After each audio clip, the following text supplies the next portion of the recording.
کے بتا ہوئے قانون کے مطابق فرمایا نصیحت بھی کرو۔ اب مرزا نصیحت یہ ہے تیرے لیے، تیری تعلیم میں صرف یہ ہے بزرگ کوئی شے نہیں ہے، دینی تعلیم پر جو عمل کرتا ہے آخر بزرگ ہی بنتا ہے۔ تیرے جتنے فالوور ہیں ٹوٹل آوارہ، ایک کام کا بندہ نہیں۔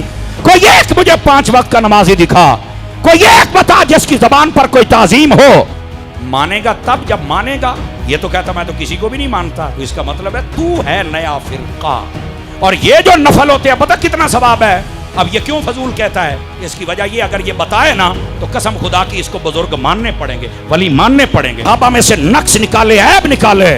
فرمایا لا تجالسوہم ولا تناکحوہم ولا تصلوا علیہم ولا تصلوا معہم۔ ہاں یا بلال دفنا علیکا یا بلال، جبکہ نبی علیہ السلام نے یہ الفاظ بیان کیے ہی نہیں، اس کا معنی ہی کچھ اور بنتا ہے۔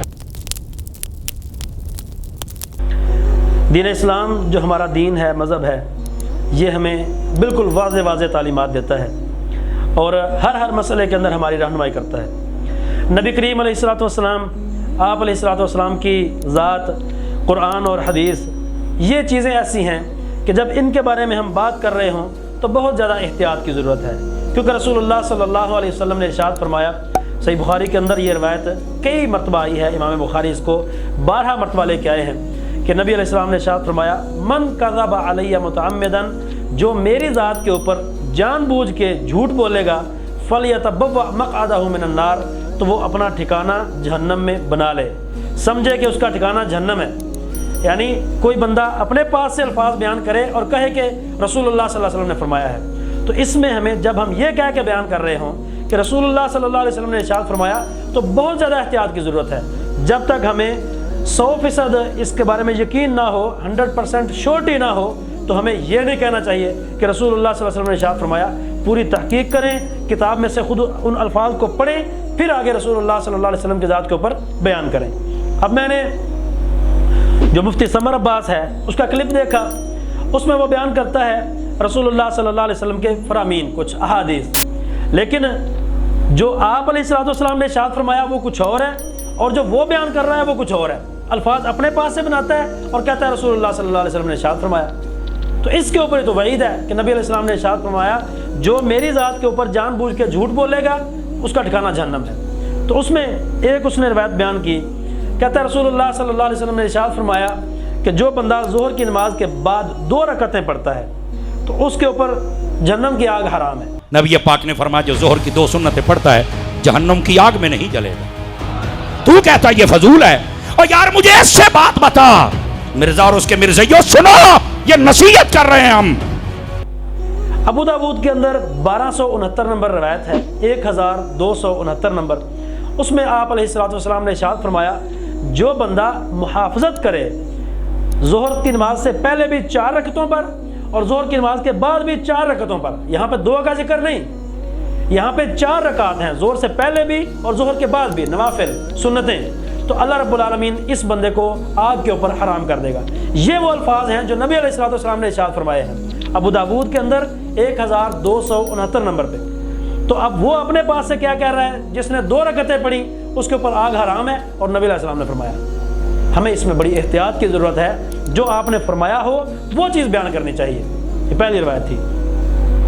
اسی طرح وہ ایک اور روایت بیان کرتا ہے حضرت بلال رضی اللہ عنہ والی، کہ وہ چلتے زمین کے اوپر تھے اور ان کے جو قدموں کی آہٹ ہے وہ سنائی وہ آسمان کے اوپر دیتی تھی، وہ جنت کے اندر دیتی تھی۔ تو نبی علیہ السلام نے ان سے پوچھا کہ آپ کا جو سب سے زیادہ وہ عمل ہے جس کی امید ہے آپ کو، وہ کون سا ہے؟ تو وہ کہنے لگے، میں جب بھی بے وضو ہوتا ہوں، میرا وضو ختم ہوتا ہے، تو میں کرتا یہ ہوں کہ وضو کرتا ہوں، اور وضو کرنے کے بعد اللہ رب العالمین جتنی توفیق دیتا ہے میں نماز پڑھ لیتا ہوں، 2 رکعتیں ہوں، 4 رکعتیں ہوں، یا اس سے زیادہ ہو، جتنی مجھے توفیق ملتی ہے اللہ رب العالمین میری قسمت میں لکھتا ہے، میں اتنی نماز پڑھ لیتا ہوں۔ تو نبی علیہ السلام نے ارشاد فرمایا، یہی وجہ ہے آپ چلتے یہاں پہ ہیں اور آپ کے قدموں کی آواز وہاں پہ سنائی دیتی ہے۔ اب یہاں پہ مفتی سمر جو ہے وہ بیان کرتا ہے، ابشی جب آپ معراج پہ گئے، بخاری شریف میں ہے، نبی پاک نے فرمایا سمعت دفن علیک یا بلال، او بلال میں نے اپنے آگے آگے تیرے قدموں کی آواز سنی ہے، مسئلہ کیا ہے؟ یہ پوچھا، انہوں نے کہا میں جب بھی وضو کرتا ہوں تو فرمایا اور اس کے بعد میں 2 نفل پڑھتا ہوں، تو کہتا ہے یہ فضول ہے، وہ فضول نہیں، وہ جنت کی ضمانت ہے۔ کہ نبی علیہ السلام نے ارشاد فرمایا دفنا علیکا یا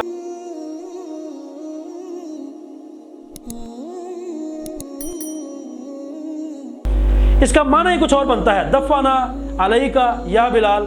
عربی جو جاننے والے لوگ ہیں ان کے سامنے یہ جملہ بولو تو اس کا کوئی معنی مفہوم ہی نہیں ہے، اور نہ ہی نبی علیہ السلام نے یہ فرمایا۔ نبی علیہ السلام نے تو ارشاد فرمایا تھا کہ میں نے آپ کے قدموں کی آہٹ سنی ہے وہاں پہ، اور آپ کا جو سب سے زیادہ امید والا عمل ہے وہ کون سا ہے؟ تو یہ دفنا کا معنی کچھ اور بنتا ہے، علیکا تیرے اوپر، یا بلال اے بلال، اس کا معنی بنتا ہی نہیں۔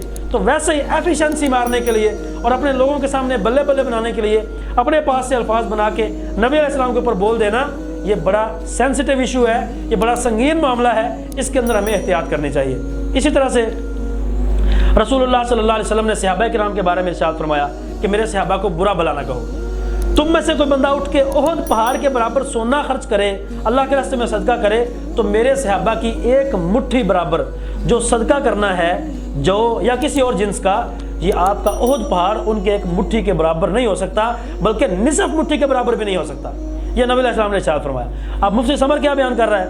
کہتا ہے رسول اللہ صلی اللہ علیہ وسلم نے ارشاد فرمایا، یہ صحابہ میں سے نقص نکالنا، نبی پاک نے فرمایا جو میرے صحابہ میں سے نقص نکالے، عیب نکالے، فرمایا لا تجالسوہم ولا تناکحوہم ولا تصلوا علیہم ولا تصلوا معہم۔ ہاں نبی پاک نے فرمایا، کنز المال شریف میں یہ روایت موجود ہے، فرمایا جو میرے صحابہ میں نقص اور عیب نکالے، نہ اس کے ساتھ کھانا کھانا ہے، نہ بیٹھنا ہے، نہ پانی پینا ہے، نہ پلانا ہے، نہ روٹی کھانی ہے، نہ ڈالنی ہے، نہ نکاح کرنا ہے، نہ سلام کہنا ہے، نہ جنازہ پڑھنا ہے، بیمار ہو جائے تو پوچھنے نہیں جانا، یہ میرے نبی کی حدیث ہے کہ جو میرے صحابہ کو برا بھلا کہے اس کے ساتھ مجلس نہ کرو، اس کے ساتھ کھانا نہ کھاؤ، اس کے ساتھ نماز نہ پڑھو، جبکہ نبی علیہ السلام نے یہ الفاظ فرمائے کوئی نہیں۔ تو یہ ساری روایات وہ ہیں، جب آپ یہ کہہ رہے ہوں کہ نبی علیہ السلام نے ارشاد فرمایا، تو پھر آپ کو ایگزیکٹ وہ الفاظ بیان کرنے ہوں گے جو آپ علیہ السلام کی زبان سے نکلے ہیں، کیونکہ آپ علیہ السلام نے ارشاد فرمایا جس نے میری ذات کے اوپر جان بوجھ کر جھوٹ بولا اس کا ٹھکانہ جہنم ہے۔